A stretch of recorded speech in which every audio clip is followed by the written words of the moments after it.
अस्सलाम वालेकुम नाज़रीन, प्रोग्राम दूसरा रुख में खुशामदीद। मैं हूं आपका मेज़बान नादिर गुरामानी। इस वक्त हुकूमत ने आम इंतखाबात के लिए रकम तो मुख्तस कर दी है, लेकिन अभी भी आम इंतखाबात के इनेकाद से मुतल्लिक इबहम ज़ाहिर किया जा रहा है। बाज़ वज़रा अक्टूबर में इंतखाबात होने का बयान दे रहे हैं, तो कई रहनुमा जो हैं वो नवंबर से आगे इंतखाबात ना जाने पर जोर दे रहे हैं। ख़ुद वज़ीर ख़जाना इसहाक़ डार साहब से जब साबिक़ सदर आसिफ अली ज़रदारी और मौलाना फजल रहमान साहब के जो इलेक्शन डिले करने से मुतल्लिक सवाल उनसे जब किया गया, तो उन्होंने क्या जवाब दिया, पहले वज़ीर ख़जाना इसहाक़ डार साहब का जो जवाब है वो सुन लें। उनको डिक्टेट तो नहीं कर सकते, क्योंकि उन्होंने कोई गैर आईनी बात तो नहीं की, आपके आइन में है।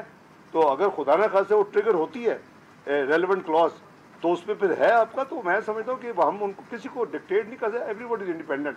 तो अगर उन्होंने स्टेटमेंट दिया है, गवर्नमेंट की इंटेंशन काबीना के हद तक उसमें उनके अपने मिनिस्टर्स मौजूद हैं जो अप्रूव किया उन्होंने बजट, उसमें इलेक्शन करवाने के लिए अमाउंट रख दी गई है। जी नाज़रीन, इसहाक़ डार साहब की गुफ्तगू आपने सुनी। अब उनका ये कहना है कि जो साबिक़ सदर आसिफ अली ज़रदारी और मौलाना फजल रहमान की जानिब से बयान दिया गया है इंतखाबात डिले करने से मुतल्लिक, वो कोई उन्होंने गैर आइनी बात नहीं की, लेकिन साथ ही साथ उन्होंने ये भी कहा है कि जो हुकूमत का मौक़िफ़ है वो बिल्कुल वाज़ेह है। हम इसी पर बात करेंगे। कंवर दिलशाह साहब ने हमें ज्वाइन किया है। बहुत कंवर दिलशाह साहब, आपने टाइम निकाला। इस वक्त सबसे जो अहम एक सवाल उठ रहा है कि हुकूमत ने बजट में इलेक्शन के लिए रकम तो रख दी है, लेकिन अभी भी इबाम जो है वो मौजूद है। आप सूरत हाल को कैसे देखते हैं? ये बहुत बड़ा खुशायन कदम है कि वफाकी हुकूमत ने अपने बजट में 48 अरब रुपया जो है आइंदा इंतखाबात के लिए मुख्तस कर दी है। लेकिन इसका तमाम अगर मजबूरी तौर पर तमाम अखराजात का हम तखमीना लगाएं, तो ये 15 अरब जो है वो सिक्योरिटी में शामिल किए जाएँ, तो तकरीबन 70 अरब रुपया जो है ये आइंदा इंतखाबात में अखराजात सामने आएंगे, ये तखमीना। और ये इलेक्शन कमीशन पाकिस्तान ने जो वफाकी को अपने तमाम ज़रूरियात के मुताबिक लिखा था, उसके मुताबिक ही वफाकी हुकूमत ने 45 अरब रुपये जो है वो इलेक्शन कमीशन पाकिस्तान के लिए मुख्तस कर दी है। लेकिन इसमें सबसे बड़ी अहम बात यह है कि आइनी और कानूनी तौर पर तो 12 अगस्त को कौमी असम्बली और 15 अगस्त को सुबह सिंध और बलूचिस्तान की असम्बलियाँ तहलील हो जाएंगी 5 साल मुकम्मल करने के बाद। लेकिन इसमें एक बड़ा आइनी जो है सबसे बड़ी अहम रुकावट पैदा हो रही है, वो ये हो रही है कि मुशतरका मफादात कौंसिल में माहदा हुआ था कि आइंदा जो इंतखाबात होंगे वो नई मरदमशुमारी के हतमी गजट नोटिफिकेशन के बाद, नई बंदी के बाद इंतखाबात होंगे। अब ये आइन का आर्टिकल 51 ये कहता है कि जब मुल्क के अंदर मरदमशुमारी शुरू हो जाए, तो फिर उसके हतमी गजट नोटिफिकेशन का फाइनल जो आ जाए हतमी रिपोर्ट, तो उसकी रोशनी में इलेक्शन कमीशन पाकिस्तान को आज सरे नो हल्का बंदी करानी पड़ेगी। तो आपकी मैं दिलचस्पी के लिए अर्ज कर दूं, ये जो मरदमशुमारी हुई है इसको आप आसान तरीका ना समझे, ये बहुत अहम और कॉम्प्लिकेटेड मसला सामने पेश हो रहा है। उसमें ये हो रहा है कि बलूचिस्तान की आबादी बहुत बढ़ गई है, जिसकी बना पर जाके 272 नशिस्तों को 25 करोड़ में तकसीम किया जाए, उसके मुताबिक ये सीटें जो हैं ये मुख्तसस की जाएगी। और हमारी इतला के मुताबिक बलूचिस्तान को तकरीबन 4 या 5 कौमी असम्बली की नशिस्तें देनी पड़ेगी, और उसके लिए पंजाब की जो सीटें हैं 141, वो मजीद 4 या 5 कम करनी पड़ेगी। तो ये हल्का बंदियाँ असर होंगी, और उसकी हल्का बंदी के बाद इलेक्टोरल रोल की जो है वो अपडेशन होगी, तो तब ये इंतखाबात का अमल जो है वो शुरू होगा। तो लेकिन कंवर दिलशाह साहब, इस मरदमशुमारी पर तो बड़े तहफ़्फ़ुज़ात हैं बहुत सी जमातों के। पीपल्स पार्टी देख लें, कराची में तो आप देख लें कि MQM वो खुल के बात भी कर रही है। तो आपको लगता है कि फिर ये अक्टूबर से मामला आगे जाएगा, तहफ़्फ़ुज़ात आएंगे, फिर कंप्लेंट्स को अगर सुना भी जाता है तो ये मामला आगे जाते हुए देख रहे हैं? ये बिल्कुल नजर आ रहा है सामने। लेकिन जी जब हम आइन में आप इस तरह की हम छोड़ देंगे कि जी आप मरदमशुमारी की आखिरी हातमी रिपोर्ट के बाद ही हल्का बंदी हो सकेगी, तो फिर इस तरह के मसाइल तो पैदा हो रहे हैं। अब मरदमशुमारी का जो मसला है कराची का, उसमें दोनों बड़ी सियासी जमातें MQM और हुकूमत जो है पीपल पार्टी वो तस्लीम ही नहीं कर रही। पंजाब, खैबर पख्तूनख्वा, बलूचिस्तान में तो तमाम उन्होंने असूल तस्लीम कर लिया है, वो कभी इतराज़ नहीं करते मरदमशुमारी पर। मरदमशुमारी का जो इख्तिलाफ राय होता है वो सिंध में, खासतौर कराची हैदराबाद में होता है। लेकिन मेरा ये ख्याल है कि ये इख्तिलाफ अपने जारी रहेंगे। अगर मरदमशुमारी का गजट नोटिफिकेशन जारी हो गया, तो फिर इलेक्शन कमीशन अपनी आईनी जिम्मेदारी पूरी करते हुए हल्का बंदियों को असर करेगा, और जहाँ जहाँ नशिस्तें कम होंगी उसको असर व मुखस्सस करके अपना जो है गजट नोटिफिकेशन जारी कर देंगे हल्का बंदियों के बारे में। तो कंवर दिलशाद साहब, मुमकिन वैसे है आपका तजर्बा क्या कहता है कि ये कितने माह आगे जो है वो मामला जा सकता है अक्टूबर से? अब इसमें तो असूली तौर पर अगर देखा जाए तो इलेक्शन कमीशन पाकिस्तान ने जो लिख कर भेजा था पार्लियामानी गवर्नमेंट को, उस वक्त जो पार्लियामानी गवर्नमेंट थी, तो अभी पार्लियामानी गवर्नमेंट ही है, तो उस पर जो इलेक्शन कमीशन का जो तहफ़्फ़ुज़ात हैं वो 4 महीने हैं। उन्होंने बार बार वज़ीर आज़म शहबाज शरीफ को भी खत लिखे थे, और जब इमरान खान साहब प्राइम मिनिस्टर थे उनको भी खत लिखे थे कि जनाब ये मरदमशुमारी मुकम्मल करें, तो हमें मरदमशुमारी के बाद 4 महीने का अरसा लगेगा हल्का बंदियां करने का। फिर उन्होंने बार बार नोटिस भी दिए, 30 मार्च भी दिया, फिर गवर्नमेंट ने 30 अप्रैल कर दिया, फिर गवर्नमेंट ने 30 मई कर दिया, तो अभी तक जो है वो उसको मरदमशुमारी का गजट नोटिफिकेशन जारी नहीं हो रहा। तो जो ही मरदमशुमारी का गजट नोटिफिकेशन जारी होगा तो 4 महीने इलेक्शन कमीशन पाकिस्तान को हल्का बंदियों और नए सिरे से जो सीटें मुख्तसस की जाएंगी, ये बड़ा कॉम्प्लिकेटेड मामला है, तो तब जाके नया इंतखाबी शेड्यूल जारी हो सकता है। लेकिन कंवर दिलशाद साहब, इस वक्त आप देखेंगे पंजाब में जो इस्तेकाम पाकिस्तान पार्टी है, जहांगीर तरीन साहब से मुतल्लिक ये कहा जा रहा है कि वो तो पार्टी के सदर नहीं बन सकते क्योंकि सुप्रीम कोर्ट का फैसला मौजूद है। तो इस वक्त जो सुओ मोटो से मुतल्लिक कानून एक मौजूद है, आप समझते हैं कि जहांगीर तरीन साहब को भी रिव्यू पिटीशन की तरफ जाना पड़ेगा, फिर ही कोई वो इस ओहदे पर आ सकेंगे? इसकी बड़ी आपने बड़ा अच्छा किया, और डॉन टीवी पाकिस्तान का सफ़े अव्वल का न्यूज़ चैनल है, तो मैं अर्ज करूँ जो हमारा इलेक्शन एक्ट 2017 का सेक्शन 205 है, उसमें ऐसी कोई शर्त नहीं है कि किसी को नाअहल किया जाए तो वो किसी पार्टी का चेयरमैन या ओहदेदार नहीं हो सकता। ये जो मुशर्रफ साहब के ज़माने में था पॉलिटिकल ऑर्डर 2002, उसमें ये लिखा हुआ था कि जो वही शख्स पार्टी का ओहदेदार बनेगा जो कौमी असम्बली का मेंबर बनने का अहल होगा। लेकिन जो इलेक्शन एक्ट 2017 का सेक्शन 205 जो 2 अक्टूबर 2017 को जो नाफिज किया गया, उसमें शिक निकाल दी।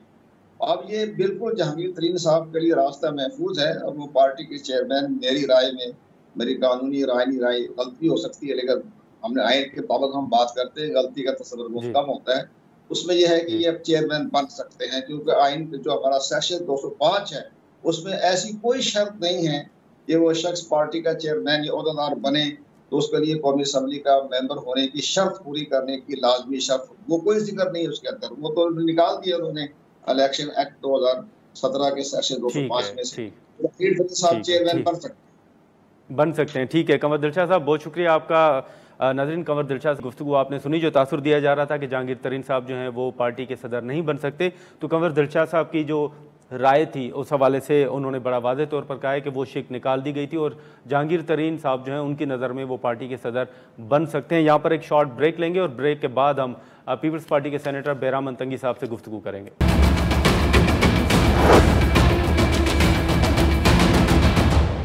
प्रोग्राम में दोबारा खुशामदीद। नाज़रीन, इस वक्त जो मुख्तलिफ बातें हो रही हैं इंतखाबात से मुतल्लिक, और साथ ही साथ हमने देखा कि पीपल्स पार्टी ने ये फोकस किया हुआ था पंजाब को। साबिक सदर आसिफ अली जरदारी साहब खुद पंजाब में मौजूद थे और कई रहनुमा जो हैं साउथ पंजाब से वो पीपल्स पार्टी में शमूलियत इख्तियार कर रहे थे। लेकिन नई पार्टी बनने के बाद अब ये भी तासुर दिया जा रहा है कि वो लोग जो पीपल्स पार्टी में शमूलियत इख्तियार कर रहे थे अब वो नई जमात की तरफ जा रहे हैं। इसी पर हम बात करेंगे। पीपल्स पार्टी के सेनेटर बैराम तंगी साहब हमारे साथ मौजूद हैं। बहुत शुक्रिया तंगी साहब। इस वक्त हम देखेंगे नए जो लोग पीपल्स पार्टी में ये दावा भी किया जा रहा था कि तमाम अहम जो रहनुमा हैं वो पीपल्स पार्टी में शामिल हो रहे हैं, लेकिन अब ये भी कहा जा रहा था कि कोई अहम शख्सियत जो है वो नज़र नहीं आई, कोई बड़ा नाम जो है वो नज़र नहीं आया। और उसके बाद अब देखें कि सारे के सारे लोग तकरीबन जहांगीर तरीन साहब की तरफ जा रहे हैं। तो आपकी नज़र में आपको क्या लगता है कि नई पार्टी पीपल्स पार्टी को पंजाब में कितना नुकसान जो है वो पहुँचा सकती है? बिस्मिल्लाहिर्रहमानिर्रहीम। नादिर साहब, बिल्कुल आपने जो शुरू किया था कि पाकिस्तान पीपल्स पार्टी में लोग जा रहे थे, नहीं, ऐसा नहीं है, बल्कि पाकिस्तान पीपल्स पार्टी में लोग आ रहे हैं। और आप जुनूबी पंजाब की बात करते हैं, मैं आपसे एग्री नहीं करता हूं, बल्कि इस वक्त पूरे मुल्क में पाकिस्तान पीपल्स पार्टी में लोग शामिल हो रहे हैं। और मैं आपको इसका मिसाल दे दूं कि 17 जून को भी बिलावल भुट्टो जरदारी साहब मलकन डिवीजन का दौरा कर रहे हैं। वहाँ पे डॉक्टर हैदर साहब जो PTI के MNA थे बहुत कॉम्पिटेंट लड़का है, बहुत सेल्फ मेड है, पॉलिटिकल वर्कर है और वो ज्वाइन कर रहे हैं। इससे पहले जवाद हुसैन ने औरंगजेब से ज्वाइन किया, उससे पहले सवाबी से हमारे पीटीआई के मैंने ने उस पीपल्स पार्टी को ज्वाइन किया। और पंजाब से नहीं बल्कि पूरे मुल्क में इस वक्त, चाहे वो बलूचिस्तान से आप ले, कराची से ले, अंदरून सिंध से, पंजाब से और खैबर पख्तूनख्वा से, तो मेरे ख्याल में पाकिस्तान पीपल्स पार्टी में लोग आ रहे हैं।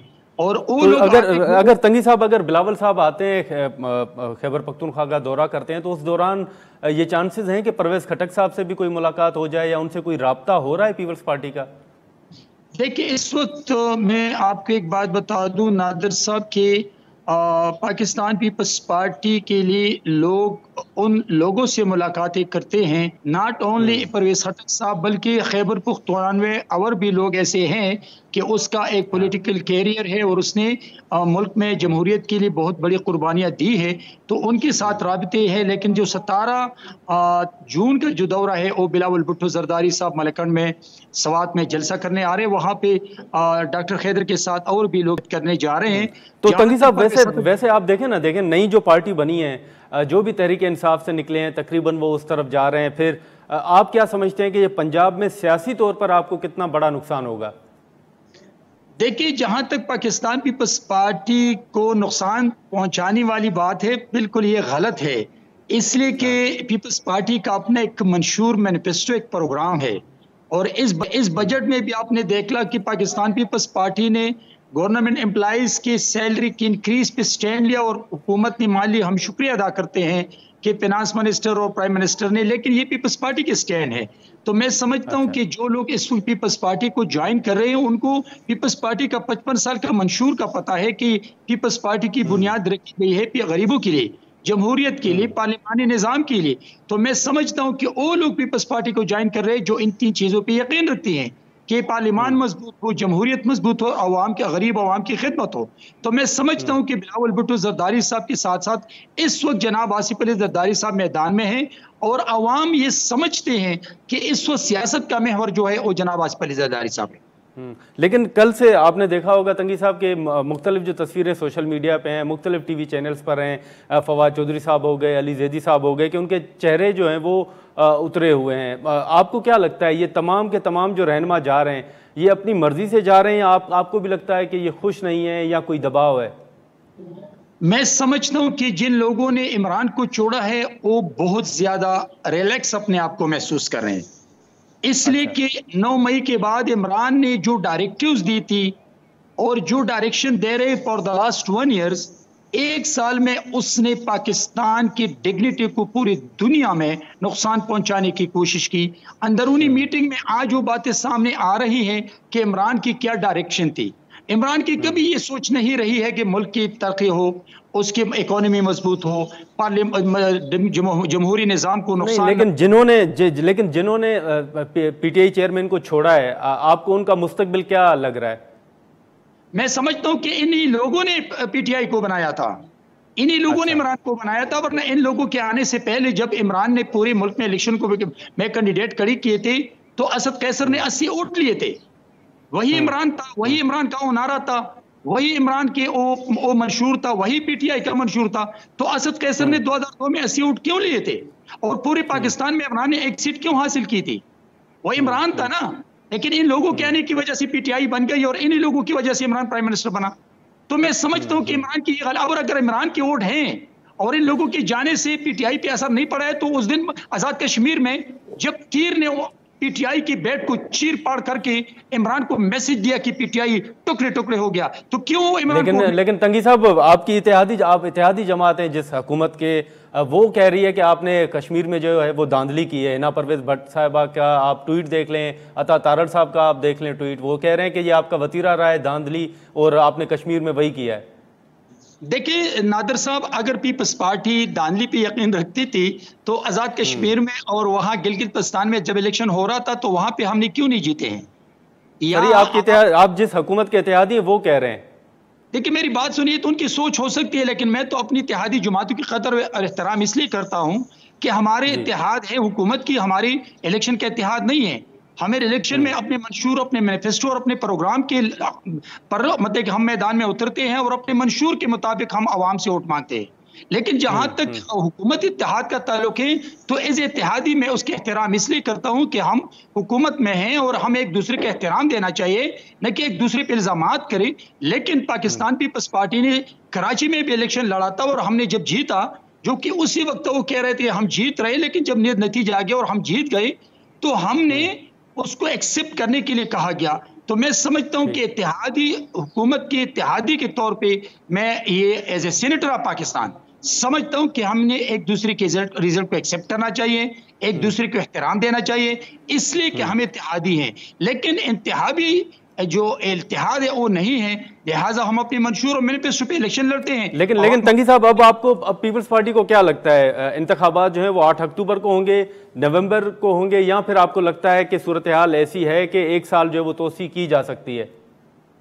देखिए नादिर साहब, मैं समझता हूं कि जनाब आसिफ अली जरदारी साहब का और मेरी पार्टी की लीडरशिप का नारा हमेशा ये रहा है कि असम्बली अपनी मुद्दत पूरी करे, और असम्बली की मुद्दत पूरी करने के लिए हमने जब 2008 से लेकर 13 तक और 13 से लेकर 18 तक और 18 से लेकर भी 23 तक जो कुर्बानी दे रहे हैं, इसलिए हम दे रहे हैं कि जैसी भी हो जमहूरियत आगे बढ़े, जमहूरियत मजबूत हो।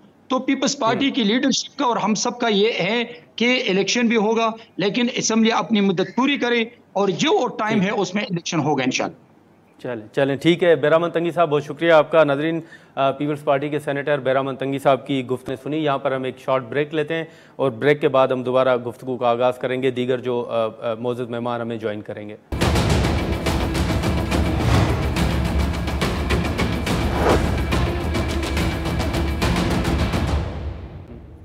प्रोग्राम में दोबारा खुशामदीद। नाज़रीन, पीपल्स पार्टी के सेनेटर बेरामन तंगी साहब की गुफ्तगू आपने सुनी। इस वक्त मुस्लिम लीग नून के सीनियर रहनुमा अली गौहर बलोच साहब हमारे साथ मौजूद हैं। बहुत शुक्रिया सर, आपने टाइम निकाला। इस वक्त आप देखें कि आज डार साहब की जो गुफ्तगू है वो एक अहम उनका बयान सामने आया और उन्होंने कहा है कि इंतखाबात में ताख़ीर जो है या डिले करने के हवाले से एक आइन में शिक मौजूद है और अगर ज़रूरत पड़ी तो हो सकता है।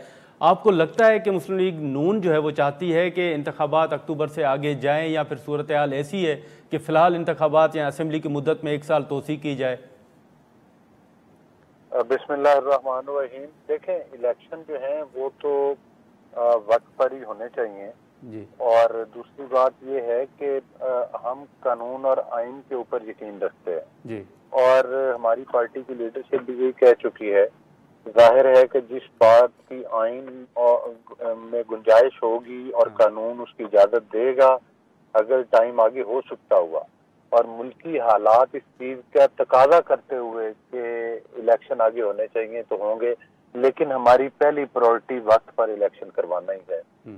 तो इंशाअल्लाह ताला तवक्को करते हैं कि अक्टूबर में जो है पूरे मुल्क के अंदर इलेक्शन होंगे और हम उन्हीं इलेक्शन की हमारी पार्टी तैयारी कर रही है। ठीक, लेकिन अली गौहर साहब, आप देखेंगे पंजाब आपका मुस्लिम लीग नून का गढ़ तस्वर किया जाता है, वहाँ पर नई पार्टी बन रही है, लोग शमूलियत इख्तियार कर रहे हैं। आपको क्या लगता है कि ये कितना बड़ा सियासी नुकसान हो सकता है नून को? देखिए, बात ये है कि पॉलिटिकल पार्टीज का बनना जो है वो एक खुशाइंद अमल है। हाँ। और पॉलिटिकल पार्टीज बननी चाहिए, पाकिस्तान का आइन और कानून इजाजत देता है। और जाहिर है किसी भी जो सियासी पार्टी है उसको मतलब है कि अगर कोई रजिस्टर करवाता है और पुरअमन तरीके के साथ सियासत करना चाहता है तो मैं समझता हूँ कि इसकी आइन में गुंजाइश है और इसका PMLN को कतई तौर पर किसी भी पार्टी के बनने पर कोई बिल्कुल सर, वो बिल्कुल आइन में गुंजाइश है पार्टी बनने की, लेकिन आप नहीं समझते कि पंजाब में मुस्लिम लीग नून का वोट जो है वो डिवाइड हो जाएगा? नहीं, उसकी 2-3 वजूहात है। एक तो पहली बात ये है कि हमारे हर हल्का में कैंडिडेट हैं और नून लीग का वोटर जो है वो किसी दूसरी पार्टी को वोट नहीं देता। जहां तक अगर आपका इशारा तरीन साहब का जिस तरह आप बात कर रहे हैं जी। और मैं समझता हूं कि तरीन साहब जो हैं वो उनके बहुत सारे साथी जो हैं वो हमारे साथ राब्ते में हैं और तरीन साहब के साथ? हाँ, तरीन साहब के। अच्छा। और वो मतलब है कि उनके साथ इलेक्शन में हम एक दूसरे के साथ ताउन कर सकते हैं, लेकिन उसकी क्या शेप होगी इसका फैसला जो है वो लीडरशिप ही करेगी कि किस जगह पर किस आदमी के साथ लाक होगा इलेक्शन। तो अगर मुज़ाकरात के दौरान सीट एडजस्टमेंट की बात हो तो वो भी हो सकता है। जी बिल्कुल, तरीन साहब के साथ ये बात मेरा ख्याल है कि हो सकती है टॉपिक के ऊपर, जहाँ पर हमारे पास गुंजाइश होगी और वहाँ पर अगर तरीन साहब कोई नई पार्टी रजिस्टर करवाते हैं और वो तकाजा करते हैं तो उनके साथ इस बात पर गुफ्तगू हो सकती है। हमारे सियासत में दरवाजे बंद नहीं किए जाते, सारी ऑप्शन मौजूद है। लेकिन अलीगौर साहब, आप अपनी इत्तेहादी जमात जो है पीपल्स पार्टी, अब जरदारी साहब लाहौर में मौजूद थे, वो दावा कर रहे थे कि बहुत से लोग उनकी पार्टी में शामिल हो रहे हैं, लेकिन अगर आप जहांगीर तरीन साहब के साथ इत्तेहाद करेंगे तो आपकी इत्तेहादी जमात नाराज़ नहीं होगी कि पंजाब में वो भी मौजूद है लेकिन आप उनकी बजाय जहांगीर तरीन साहब से इत्तेहाद कर रहे हैं, या बातचीत करेंगे? नहीं, मैं यहाँ पर आपको एक चीज की वजाहत करना चाहता हूँ जी कि देखें, हम वो तमाम पॉलिटिकल पार्टी इस वक्त हुकूमती इत्तेहाद में शामिल हैं जो अलग अलग इलेक्शन मैनिफेस्टोज रखते हैं। बिल्कुल। और साथ ही साथ हम एक दूसरे के मद्दे मुकाबले इलेक्शन कॉन्टेस्ट करके आते हैं। जी। अभी आपने कश्मीर में भी देखा है कि PMLN और पार्टी का मुकाबला हुआ है। लेकिन सियासी रवायात ये हैं, सियासत करना तो हर पार्टी का हक है जी, लेकिन आप सियासत को उस महज तक ना पहुंचाएं कि सियासत में अनारकी और इंतजार फैले। जहां तक पीपल्स पार्टी का सवाल है तो पीपल्स पार्टी के साथ मैं नहीं समझता कि इलेक्शन में कोई हम मतलब है कि फिलहाल कोई सीट एडजस्टमेंट की बात हुई है तो PMLN ने वादा किया हो या कोई पीपल्स पार्टी की तरफ से अभी तक इस टॉपिक पे बात नहीं हुई। अगर उनकी कोई लीडरशिप बात करेगी तो वो फिर हमारी लीडरशिप से कर सकती है। ठीक है, लेकिन मेरा ख्याल है कि PMLN किसी पार्टी के साथ सियासी इत्तेहाद नहीं करेंगे। अलीगौर साहब, अब सवाल यही है कि वक्त पर होंगे, इत्तेहाद जो है वो आपका पीपल्स पार्टी के साथ या किसी भी जमात के साथ नहीं होगा, लेकिन नई पार्टी में जिस तरह लोग जा रहे हैं, पिक्चर्स आपने भी देखी होंगी, अब ये तासुर दिया जा रहा है कि ये लोग पार्टी में शमूलियत भी इख्तियार कर रहे हैं, उस तरह खुश भी नज़र नहीं आ रहे। तो आपको भी लगता है कि जो जहांगीर तरीन साहब के ग्रुप में गए हैं वो लोग अपनी मर्जी से नहीं गए, वो खुश नहीं है?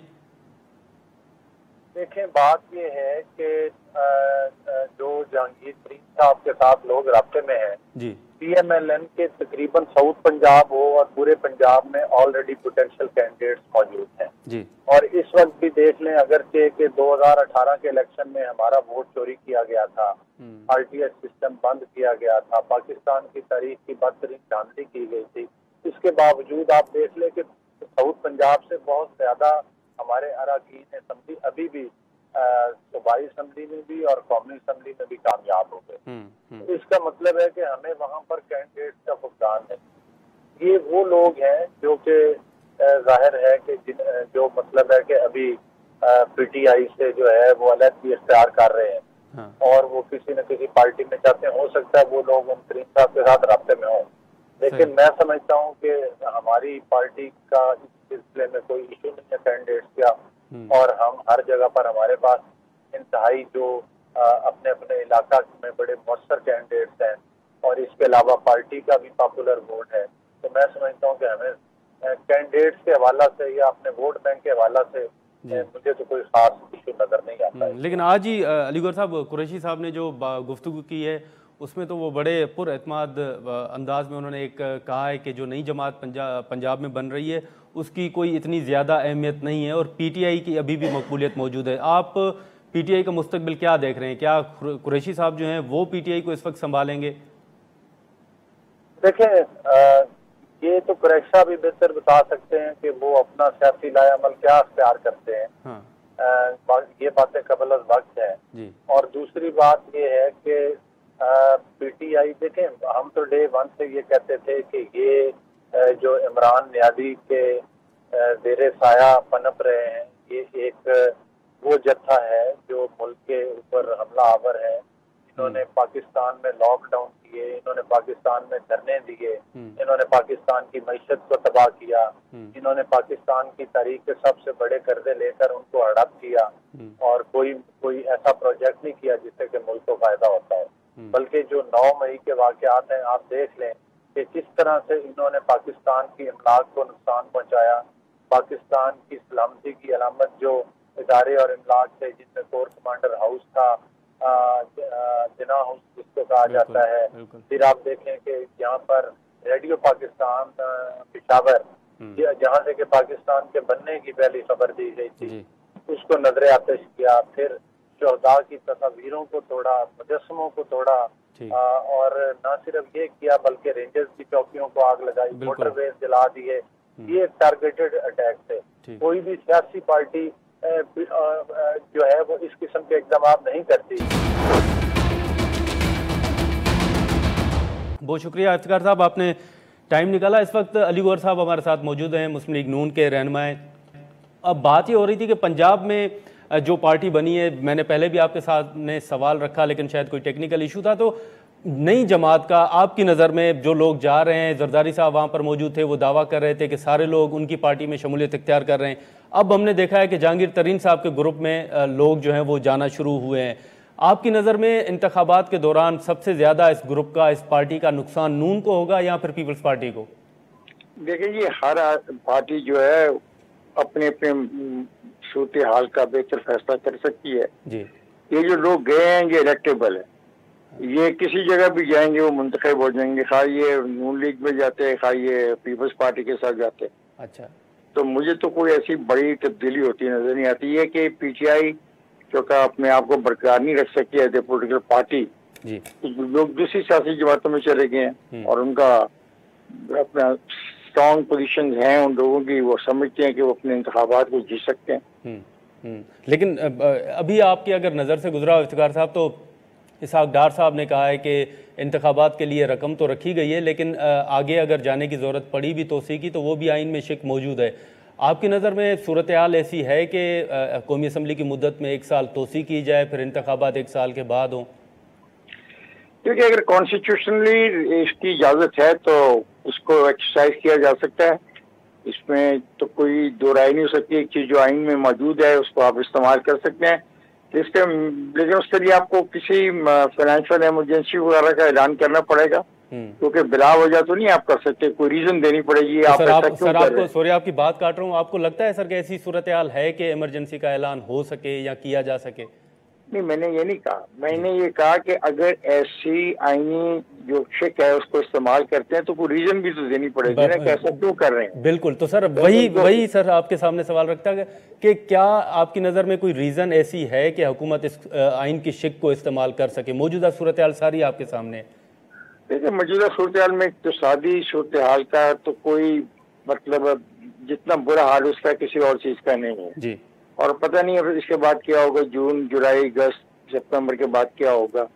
अगर इसमें खराबी होगी तो वो कह सकते हैं कि हम इमरजेंसी डिक्लेयर कर देते हैं, लेकिन एक दिन इलेक्शन तो होने हैं। आप इलेक्शन नवंबर में कराएं या आप अगले साल जाके कराएं, आपको इलेक्शन तक तो जाना ही है। इलेक्शन से आप अवॉइड नहीं कर सकते क्योंकि वो कॉन्स्टिट्यूशनल रिक्वायरमेंट है। लेकिन इफ्तिखार साहब, अब ये भी सवाल उठाया जा रहा था कि जब तक मियाँ साहब जो हैं वो खुद वापस नहीं आते, मुस्लिम लीग नून जो है उस तरह शायद वो मोमेंटम इलेक्शन का ना बना सके या उस तरह मकबूलियत ना पा सके। तो आपको लगता है कि मियाँ साहब कल क्यों नहीं आ जाते? सर यही सवाल है कि आपको लगता है कि मियाँ साहब मुस्तकबिल करीब में वतन वापस आएंगे? उनको आना पड़ेगा, जैसे आपने बात की है इलेक्शन के बारे में जी, तो उनको आना तो पड़ेगा कि वो आएंगे तो अपनी पार्टी की क़यादत करेंगे, क्योंकि बरतानिया में बैठ के डे टू डे पॉलिटिक्स पे बात करना या पॉलिटिकल मामलात को हैंडल करना तो बहुत मुश्किल होता है, क्योंकि फिर ये हर वक्त गुफ्तगू होती रहती है, हर लम्हा जो होता है को फैसले करने पड़ते हैं। तो अली गौहर साहब, आपको जैसे इफ्तिखार साहब के सामने सवाल रखा, आपको लगता है कि अभी वक्त आ गया है कि मियाँ साहब को वापस आना चाहिए? जो आप मोमेंटम बनाना चाहते हैं, जो पंजाब में सूरत हाल है सियासी ओवरऑल, आपको लगता है कि मुस्तकबिल करीब में मियाँ साहब वतन वापस आ रहे हैं?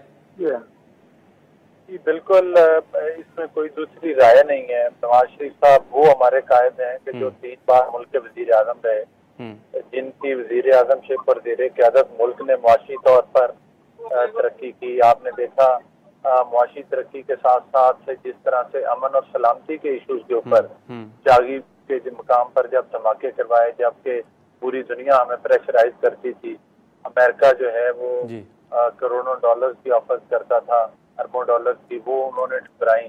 फिर आपने देखा कि ज़रबे अज़्म जैसा जो है वो ऑपरेशन हुए जिसके जरिए पाकिस्तान में अमन बहाल हुआ।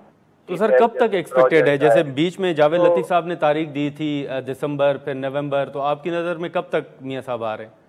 देखिए, बात ये है कि कल आपने देखा होगा कि 2 दिन पहले एक सुप्रीम कोर्ट के सीनियर जज ने पनामा के बारे में जो बयान दिया कि वो एक खिलाफ आइन फैसला था और वो एक बिल्कुल बाउंड्री तरीके के साथ फैसला किया गया जिसकी कोई हकीकत नहीं थी और सिर्फ टारगेट जो था वो मतलब है कि नवाज शरीफ साहब के खानदान को दिया गया था। नवाज शरीफ साहब बहुत जल्द पाकिस्तान आएंगे, पार्टी की क़यादत इस पर मुशावरत कर रही है और फिर मैं आपको ये जरूर बताऊंगा कि इंशाअल्लाह ताला ये जो इलेक्शंस आ रहे हैं इसमें पार्टी की क़यादत नवाज शरीफ साहब ही आकर करें। अच्छा, इफ्तिखार साहब, वैसे आप मतलब देखें तो माजी में आप काफ लीग जो है वो बनी, उसके बाद आप देखें कि नेशनल पार्टी जो थी उसका मामला भी आपके सामने है, पीपल्स पार्टी पेट्रियाट बनी। अभी अगर ये नई पार्टी पंजाब में बनी है तो इसका अगर स्ट्रक्चर आप देखें तो ये पंजाब तक है फ़िलहाल। तो सिंध में कौन होगा, सूबाई सदर, बलूचिस्तान, खैबर पख्तूनख्वा, आपको सर क्या मुस्तकबिल लगता है नई जमात का?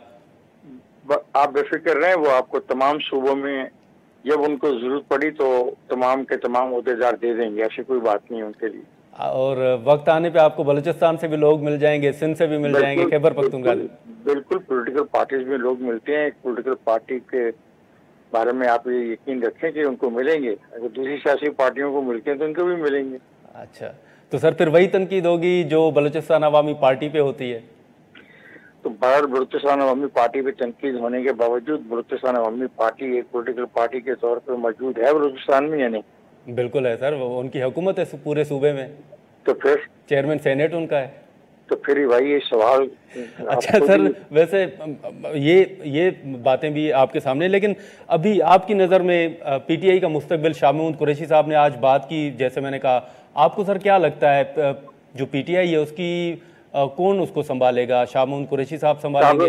साहब यार है कि अगर इमरान खान को सजा होती है तो शाह महमूद कुरैशी ही होंगे, क्योंकि शाह महमूद कुरैशी को उन्होंने नॉमिनेट कर दिया हुआ है जी, तो इसमें दो राय क्या हो सकती है?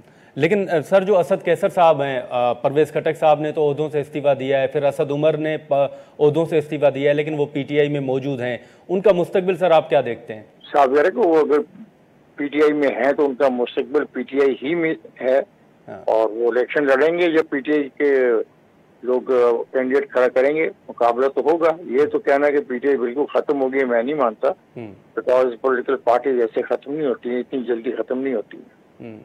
चलें, बहुत शुक्रिया इफ्तिखार अहमद साहब आपका, अली गौहर साहब बहुत शुक्रिया। नाज़रीन, इफ्तिखार अहमद साहब और अली गौहर बलोच साहब की गुफ्तगू आपने सुनी। अब देखें कि आने वाले दिनों में जो पैनामा का केस है और इसके साथ साथ जो लोग नई जमात में शमूलियत इख्तियार कर रहे हैं और उसके साथ साथ जो पंजाब में पीपल्स पार्टी ये दावा कर रही है कि बहुत से लोग उनकी जमात में शामिल हो रहे हैं और अहम लोग मज़ीद भी शामिल होने जा रहे हैं, तो देखें कि आने वाले दिनों में कौन से एक ऐसे अहम नाम और चेहरे जो हैं वो पीपल्स पार्टी या फिर जहांगीर तरीन साहब की तरफ जाते हैं। यहाँ पर प्रोग्राम का वक्त ख़त्म होता है, हमें दे इजाज़त, अल्लाह हाफ़िज़।